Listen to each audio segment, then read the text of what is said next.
other political reactions that have been coming in on 2024's biggest newsquake. 2024 में लोकसभा चुनाव में आम आदमी पार्टी के पक्ष में 13 ही होंगे।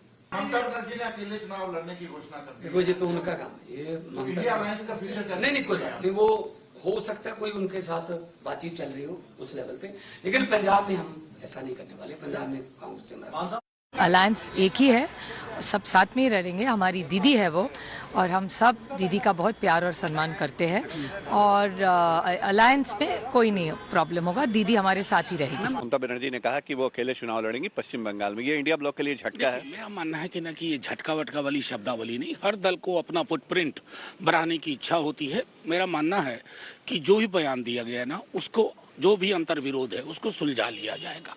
बिहार में कब तक हो जाएगा? बहुत जल्द। ममता बनर्जी का बड़ा बयान, सभी सीटों पर बंगाल में टीएमसी चुनाव लड़ेगी, कितना बड़ा झटका इंडिया गठबंधन के लिए बाबा। मैंने पहले भी कहा था कि ये लोग एक दूसरे के दुश्मन हैं, ये घास नहीं, उनको कांग्रेस को बंगाल में एक घास का पुआल भी नहीं देने देंगे ना घास देने देंगे।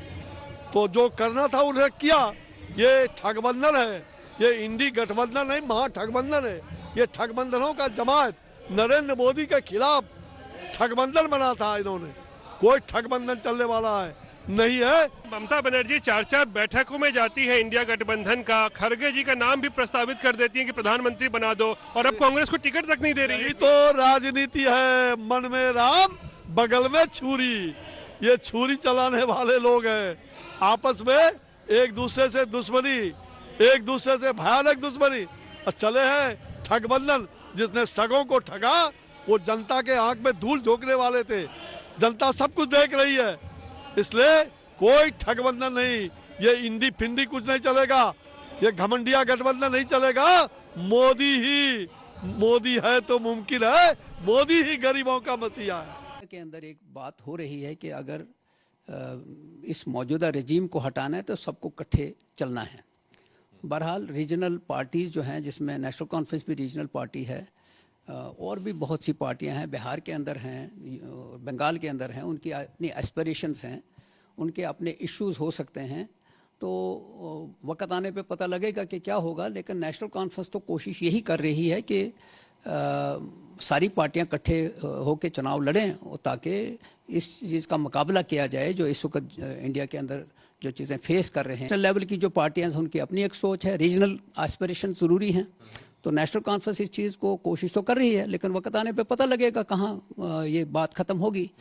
Every day the disputed structure of India Alliance is being demolished by the very workers or karyakartas of India Alliance. Sometimes it is Adhir Da who calls Mamta Didi Avsarwadi. Despite Rahul Gandhi's statements, he says that TMC is cancer. 5 meeting के बाद भी ना इनके पास झंडा, ना agenda, ना नेता, ना नीति, ना नियत है। ये केवल और केवल कंफ्यूजन वाले हैं, करप्शन वाले हैं, और फैमिली के प्रोफेशन को बढ़ाने वाले हैं। इनके पास मिशन विशन नहीं है। जनता ने भी तय कर दिया है, मिशन विशन वालों को सपोर्ट करेंगे, इस प्रकार के रोज कंफ्यूजन वालों को नहीं करेंगे। ममता जी के बयान ने स्पष्ट कर दिया है कि जो कागजी गठबंधन, इंडी गठबंधन की जो बात चल रही थी, जिसमें स्पष्टता नहीं थी कौन इसका नेता है, क्या इसका निशान है, दफ्तर क्या है, एजेंडा क्या है, वो गठबंधन अब समाप्त है। और वो भी राहुल गांधी जी की न्याय यात्रा का बंगाल में प्रवेश से पहले ही उन्होंने ये संदेश भेज दिया है। देश के सामने 2 मॉडल है, एक कागजी गठबंधन जहां पर केवल सत्ता भाव से कुछ राजनीतिक दल साथ आते हैं या आने की बात करते हैं, और दूसरी तरफ मोदी जी की सरकार जो सेवा भाव से लोगों की सेवा में लगी हुई है।